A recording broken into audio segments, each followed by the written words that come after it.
And now, the world's most watched professional wrestling news program, the Pro Wrestling Report. Welcome, ladies and gentlemen, to the world's most watched professional wrestling news program. It is indeed PWR News. Tonight, TNA Lockdown preview coming up this Sunday on pay-per-view. TNA stars speak out on WWE talent. And also, how is TNA now deemed to be the fastest growing fed in professional wrestling? Good evening. This is Dameon Nelson. And I'm Frank Cossentino. Let's get right to tonight's top story. And the top story tonight is TNA Lockdown, Frank. Comes to us live Sunday on pay-per-view from Boston, Massachusetts. We're going to go over it match by match. It's TNA's pay-per-view on the road again, if you will. We say Boston, it's actually Lowell, Massachusetts, as a caller on PWR Interactive pointed out to us this week, about an hour outside of Boston, Massachusetts, but indeed a historic professional wrestling site in Lowell. I believe the Songus Center is where that is, as Paul Songus was a senator, senator, he governor. Ran for president at one point. Super. We'll talk more about that. Paul Songus. It's an X Division Championship escape match. As the champion Jay Lethal, Black Machismo, will go up against Curryman and the Guru Sanjay Dutt. Also Johnny Devine and Shark Boy, and an opponent to be named. We don't know. Lots of talent in that matchup, Frank. Oh, all across the board, there is in any X Division matchup. It's especially if it's the first match of the night. This should be something else. We don't know the order that it'll be in, but every X Division match has been dynamite in each TNA pay-per-view. Talent here, of course, is across the board. Can't complain. Curryman, of course, the fan favorite, I guess, right now. By and far. It should be a great matchup. The champion, Jay Lethal, Black Machismo, he's been champion for a while. Yeah. Do you expect to see him come out of that match with the title? Yeah, absolutely. I think he keeps this thing. It makes sense at this point. Again, Curryman is that wrestler everybody loves, but let him chase the title for a little while. And I think Black Machismo here takes it again. I would say that it might behoove TNA to put the title on Curryman, to have Curryman actually win that match, because Curryman is over, especially having been in the Impact Zone live and seeing the reaction to Curryman. Great gimmick. I mean, it's just simply a great presentation by TNA, and it appears as if this could be an opportunity for Curryman to get that, I guess you can call it that solidification and that showmanship of his wrestling skills, because he is, of course, as we know who he is, but he is, of course, a great professional wrestler. And, I think this is an opportunity for TNA. We'll see what happens. Anything could happen in that match. We don't know who the other participant is at the time of this taping, but anything could happen. You've just got some amazing, amazing talent in that matchup, and it is for the X Division Championship. Frank, one of the big matches on the card, obviously, is a mixed tag team match. It is going to be Mr. Robert Roode and his new acquaintance, Miss Peyton Banks, versus the former King Booker. Hey, can I do it? All hail King Booker! And his wife, Charmel, who wants to be a knockout apparently, will be in a mixed tag team match. Should be interesting to see the continuation of that feud between Booker T and Mr. Robert Roode. Robert Roode, who is, I think, one of the most underrated stars in the wrestling business right now. Yeah, he is. He's a wrestler that has this ton of potential that I think they should just give a major push to at some point, whether it be this year or at one of the next pay-per-views sometime next year. This feud, I'm hoping it has some legs to see how long it goes. Just from the entertainment value, I think the wrestling value here will be low. Really? Yeah. They've put out some pretty good contests in the past. I mean, the Booker T and Robert Roode, the Charmel thing. You think she could lash out with a belt again? I still mark out over that. Yeah. That was just awesome when she came back on the pay-per-view and just went crazy. With the belt. But again, for the women's side, just keep that short. The guys will carry this thing, and it should be all right. I think it's got legs, and hope it goes on to the next pay-per-view for them. And what's interesting is this is one of three matches involving the knockouts on this pay-per-view, which is certainly, I would think, in the annals of wrestling pay-per-view history, the most heavily driven, female-driven pay-per-view in all of the recent age of wrestling, which is good, and we'll talk about those matches in a minute. But former partners will collide as B.G. James goes up against Kip James in what is a match that I think really is not getting as much attention as you would expect it would on TNA Impact. It should. I don't know why, the reason why they're not taking it to another level and using the whole partners collide idea. Obviously, they've been around a long time. They're the named talent for the new viewers for TNA. And you're right. Why haven't they really pushed this thing a little bit farther? I think it ends here. As far as winning it, who knows? Just to pick one, I'll just say Kip James, but it should be a decent match. But it's strange that they haven't really pushed it to where I think they should, gaining those viewers that they need. And we've seen vignettes and we've seen them talk about the match. We haven't seen either live in the Impact Zone in the last several weeks, 3 weeks or so. But the question is, what happens after this match? And if the two of them are not together, do we care about either individually? And granted, we did see B.G. James come in before Kip James did into TNA, but really, I'm not sure if anyone will be bought into those two separately. Well, more importantly, can they carry their own match? Against each other or as singles? Well, as singles. Could see the return of Rockabilly, potentially. Both have been extremely successful in the tag team ranks. Exactly. But that doesn't mean they don't have individual skills, which obviously they do. For a period of time, I don't think they could even do a 20-minute match. I don't think fans would want to see that, to be honest. They're looking for that gimmick. And not going to get it. They won't get it here unless they're together. So it'll be interesting. I think it ends here, and at some point they get back together. One match a lot of fans do want to see is a women's tag team match. It's actually a TNA Knockouts tag team match, as Awesome Kong will team with Raisha Saeed to go up against Gail Kim and your dear friend, Frank, ODB. We did, when seeing her in the Impact Zone, send your regards when we were in Florida recently. Frank, who has an exclusive interview with ODB, which is available at pwrshow.com. Awesome Kong ODB, that obviously this is where the stars align here. Awesome Kong has taken advantage of her push, I guess, and ODB is ODB for that matter.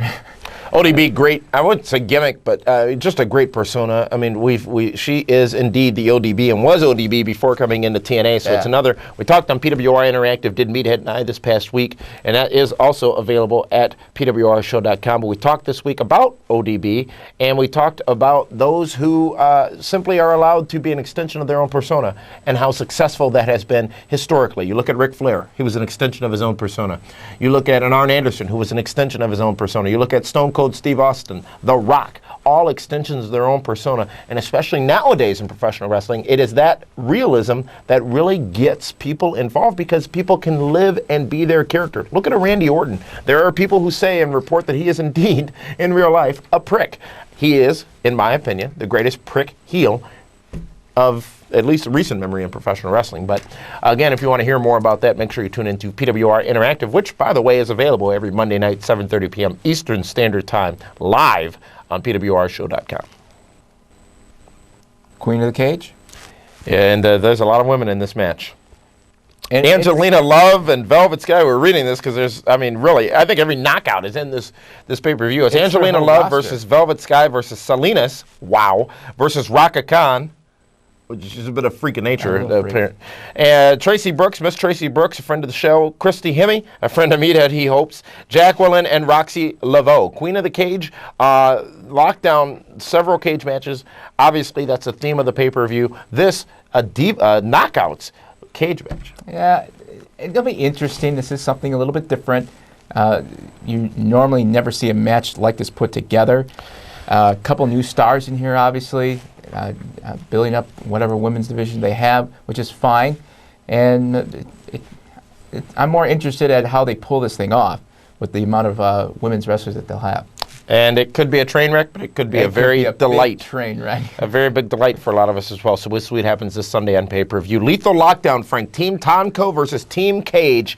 A lot of people involved in this. Tomko, AJ Styles, who's been on this very program recently. Team 3D and the new talent being added to that team recently, Cowboy James Storm. They go against Team Cage, which is Christian Cage, the Man Called Sting, Kevin Nash, Samoa Joe, Rhino, and Matt Morgan. I'm sorry, not Samoa Joe, but Rhino and Matt Morgan. Right. Matt Morgan really getting a huge push in TNA at this point. And this match has been built up, I think, very well.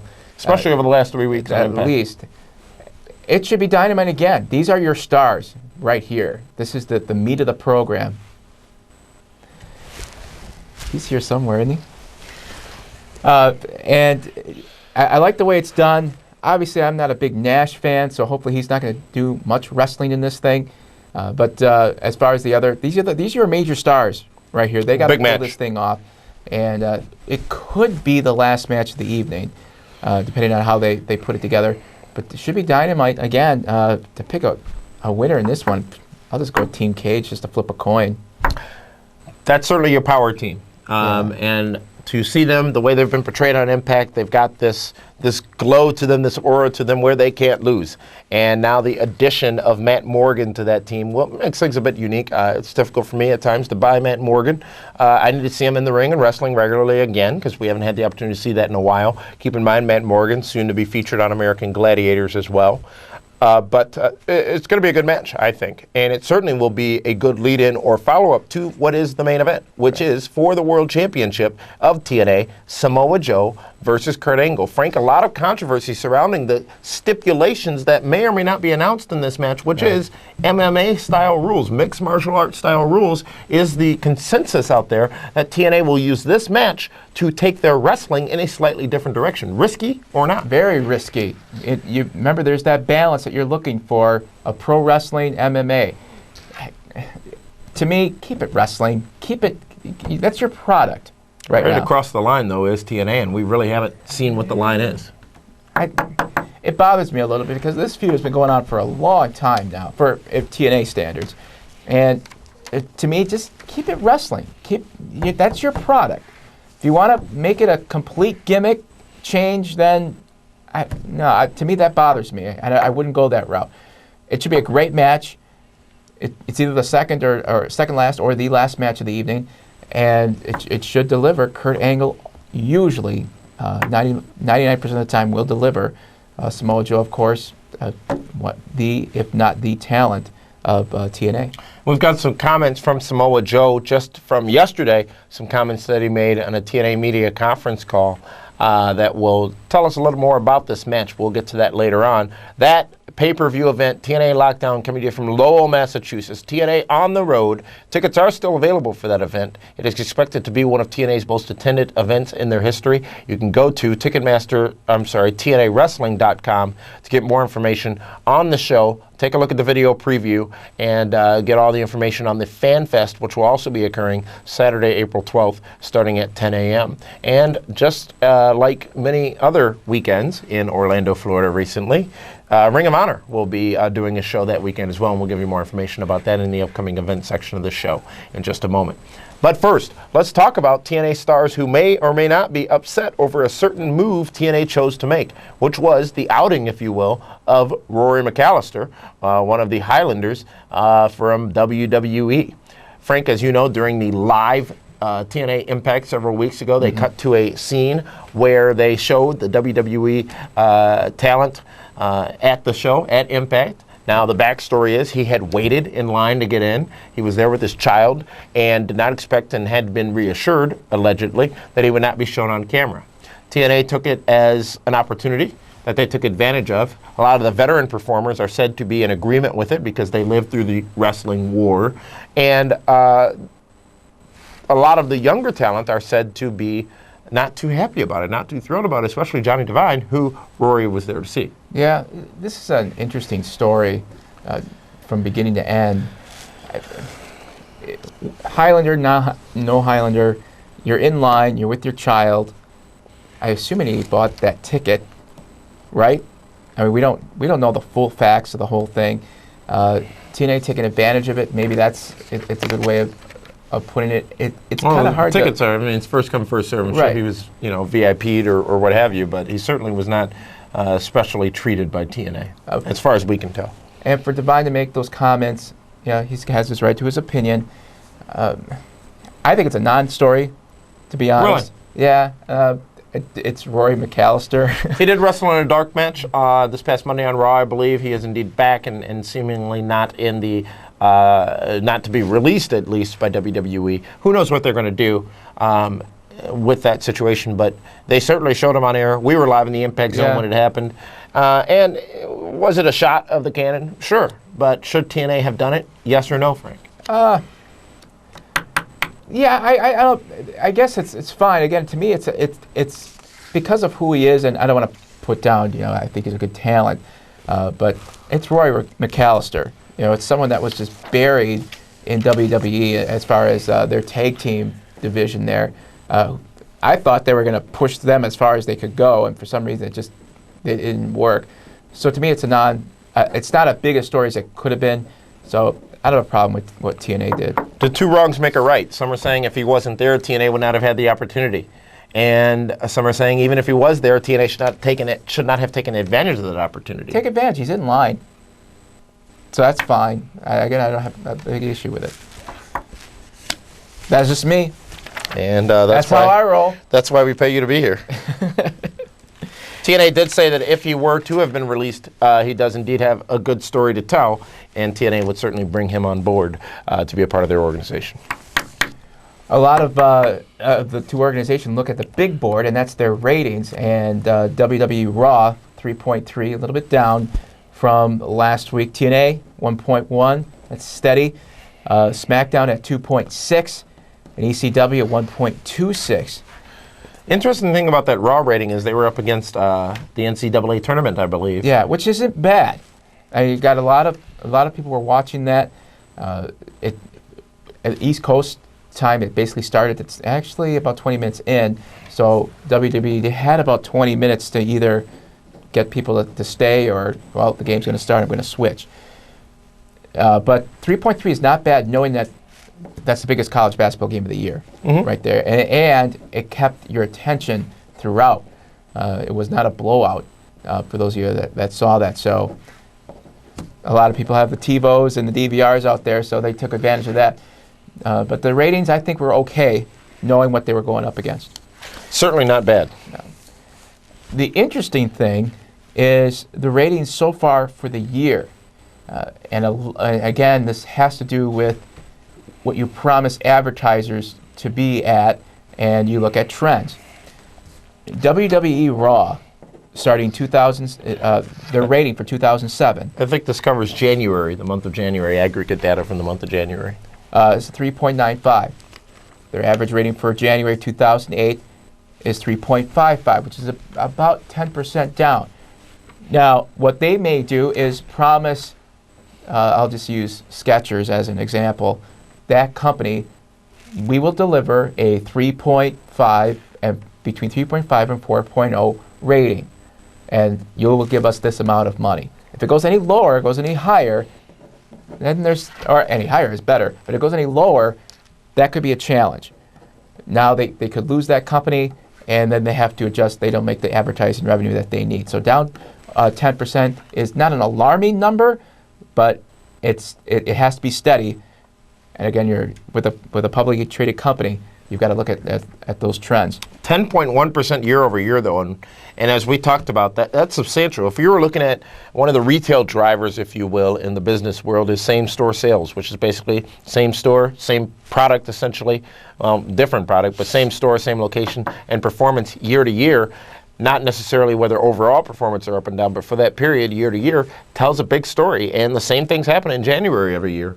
To have WWE down 10% with their Raw rating is certainly not good news for anyone. No. January 2008. Now SmackDown, January 2007, their average rating 2.78.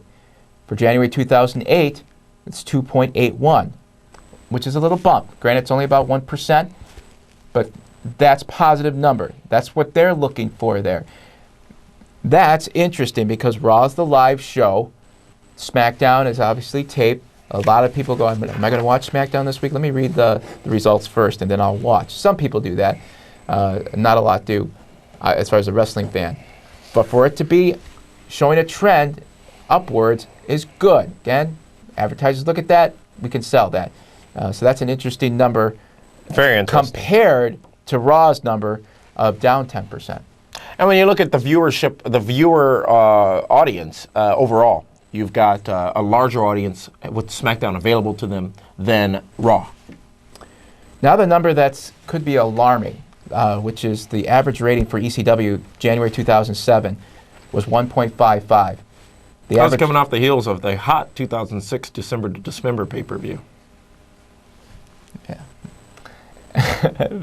Their average rating for 2008 is 1.23, which is off almost 21%. That's a problem. That's substantial. That is not good. That is losing money at that point. Granted, the board for WWE may look at it differently, but because they'll probably put everything together. And where you jeopardize those relationships are when you promise a certain number of viewers and you, as a network, can't deliver a certain number of viewers. You've got to do what they call make goods, and you've got to start giving away inventory. Right. You've got to start decreasing prices, and in the future is where it hurts, and it takes a while to recover from that. You have to remember what channel, be it on the Sci-Fi network. Correct. Correct. Yeah. It is on Sci-Fi. Clearly, you watch. I'm part of that trend. It's hard to watch. You're in the 20.6%, huh? That number's got to change. If it doesn't change for the next 6 months, they're going to have to make some decisions, in my opinion. But the real superstar of this. Yeah, TNA, their average rating 2007 for January is 1.12. For January 2008, 1.17. That's an upward trend of 4.5%. That's very good. Those are baby steps that we talked about the last couple of years. That's a revenue builder.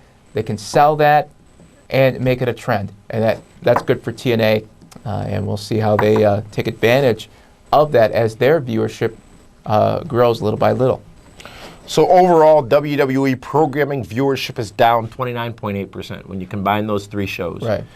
Overall, TNA viewership is up 4.5%. TNA, not a publicly traded company. They don't release data as far as pay-per-view buys go, but in general, it appears as if they were average somewhere between 40 and 60,000 buys per pay-per-view, which you'll look at WWE's, a couple 100,000 or a couple 100,000 buys for a pay-per-view and think that that's peanuts, what TNA is doing. No, absolutely not. You look at the revenue generated from those pay-per-view events, and it's in the why wouldn't you category. So they're certainly doing good as a business as far as we can tell, but what really tells a story is this number, 4.5% increase year over year. TNA is really taking those several small steps, adding Kurt Angle, Booker T, bringing Sting on board, Christian Cage coming over. We talked on this very show about how all those big acquisitions didn't do anything for TNA. Well, we were wrong, folks, because clearly they have done a lot for TNA, and there is not that one big blow.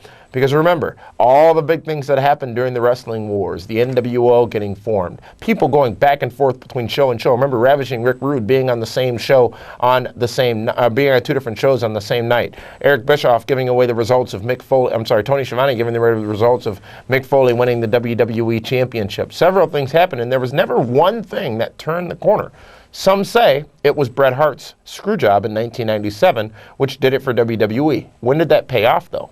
April 1998. It takes time, and TNA really showing that they are indeed crossing that line, if you will, with a 4.5% increase in viewership month to month over last year. Now, Raw's number with Ric Flair the week prior was very strong. 3.9, I believe it was. So they'll kind of use that as an upward trend for them too, and then coming off the heels of WrestleMania also, which will change. So. We'll see how that works out as the year goes on. And what's interesting to notice, Pro Wrestling Report viewership, web traffic is up 65% over first quarter to you guys. 2007. 65% increase, 25% increase since the addition of several new television products that we are proud to tell you more about, a new television product that will be coming at the end of this program. But we're running out of time. Speaking of coming to a town near you, TNA Boston, Mass, this Sunday for Lockdown. So take advantage of that if you're in that area. Ring of Honor, April 11th, 8 o'clock bell time, Boston University Case Gym. It's a four-corner survival. Winner gets a world title match in the main event. Roderick Strong, Rocky Romero, Eric Stevens El Genetico. And then the ROH world title match, it's Nigel McGuinness defends versus winner of the Four Corner Survival. So ROH, great talent. If you have that opportunity, go out and see that. Samoa Joe speaks out on TNA. Recently, he was given the opportunity to be a part of the TNA media conference call and said things regarding this Sunday's Lockdown pay-per-view. When asked if it would be an MMA-style match, Joe said he was going to go in and put on a wrestling match, and he believes that the match between him and Kurt Angle coming up this Sunday will be the best match they have had as a pair.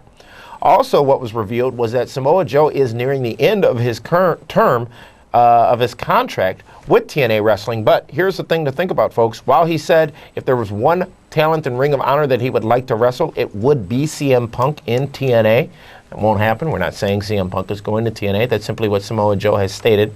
He also said that he has no intentions on going anywhere else. He is happy and committed to TNA and wants to stay there. They just have some things to work out. And it's typical, Frank, of contract negotiations. You certainly don't want to make yourself too available. No. And as TNA, you certainly don't want to make yourself too eager to sign Joe. So they're massaging each other right now, and I firmly believe that at some point we will see a signing of the deal, if you will. Yeah. And remember, as Joe said from his own words on this call, that the contract is indeed expiring soon and not yet signed, which is contrary to a lot of the internet reports that the contract had been renewed or had been presented a long while ago. Let's go to our weekly top 3, Frank, and we'll start with mine, I guess. Go ahead. Every week we pick one female talent, one tag team, and one individual talent, singles talent, to make up the top 3 names in the professional wrestling business for that week. And don't forget, this does not contrast with or does not replace, if you will, our top 5, which is available at pwrshow.com, which is a non-fluid list of the top 5 most influential people in the professional wrestling industry as we speak. Overall, this simply a weekly top 3 that we go over on this very program. So, Frank, they are as follows. The man who is indeed for WWE right now, and the man who was slapped by Jim Cornette in OVW, Santino Marella, who is just simply great to watch. He could wrestle, by the way, and has mastered the talent of being that person you love to hate, which Roddy Piper pioneered, by the way. Yeah. Now, the tag team ranks go to Kendrick and London. Brian Kendrick and Paul London, given the opportunity on Raw, we saw 2 tag team matches this past week, and really showing why they were the tag team champions for nearly a year on SmackDown. What amazing chemistry, and what amazing that drop kick into a moonsault by Paul London was simply amazing. Else. I watched it 5 times on Rewind. And my female top talent goes to none other than Awesome Kong, because she is indeed an awesome beast. We almost have the same list. Almost. But I'm going to add, for my singles wrestlers, JBL. I like how they're... Wow, Frank picked JBL. Yes, he's... Is that because he's a wrestling... Is a wrestling... God. I liked how he was brought into the main event last week, because I was surprised by that. And how many? Which main event? Because there were 8 of them. Well, there was 8, but how they drove him into the title shot at it. I like how they're adding him right now. It's just, I'm enjoying it. I'm putting it in my top 3. Of course, we picked the same thing. Awesome Kong and Kendrick and London have been, they're solid. And if you didn't see that match on Raw, take a peek at that. That was something else. Good choices there, Frank. And let's talk about a couple of changes and opportunities here with the Pro Wrestling Report. As we said, folks, over the course of 2008, this show would continue to morph. Things would continue to, we'd continue to give you more options and present you with some opportunities. And we will be bringing you several updates, specifically a brand new website, which will be coming, if not already, very soon. A lot more easy for you to navigate and puts all the information that you need right in front of you. And our team has been working on that diligently for the last few months, and certainly a cleaner, more user-friendly version of the Pro Wrestling Report. With that will come an updated forum as well. Don't worry. You don't need to re-register. You won't need to repost. All the data will be maintained. It will simply be a better interface for you to communicate and on the forum, which has been called one of the most friendly professional wrestling forums in the world. And indeed, there are some guidelines that you must follow because we need to keep it appealing to everybody, but it is available, and we encourage you to be a part of the internet wrestling community here on the Pro Wrestling Report. Frank, our YouTube account is going through transition right now as well, but as part of that transition will be a brand new show that will be a YouTube feature available at the PWR Show YouTube account. That is indeed our new account on YouTube, PWR Show, and that is called the 2-Minute Drill, featuring myself and the man they call Meathead, which is available now on YouTube. It's 2-Minute Drill. I can only spend few short minutes with Meathead. Keep Meathead away from the drill. Frank and I will continue to bring you PWR News, and don't forget PWR Interactive every single Monday night, 7:30 p.m. Eastern Standard Time, just before WWE Raw goes on the air on the PWRshow.com website. Also, our videos are now available on Dailymotion, Rever, and the Metacaf sites as well. So, lots going on. We're everywhere. And I don't think that's it. There could be some more information being released very soon about some other opportunities that you may have to join us. So, thank you very much for tuning in, ladies and gentlemen. And for the man they call Meathead, who you will see on 2-Minute Drill, and the man they call Frank Cossentino, who you see sitting right next to me, this is Dameon Nelson signing off for this edition of the Pro Wrestling Report.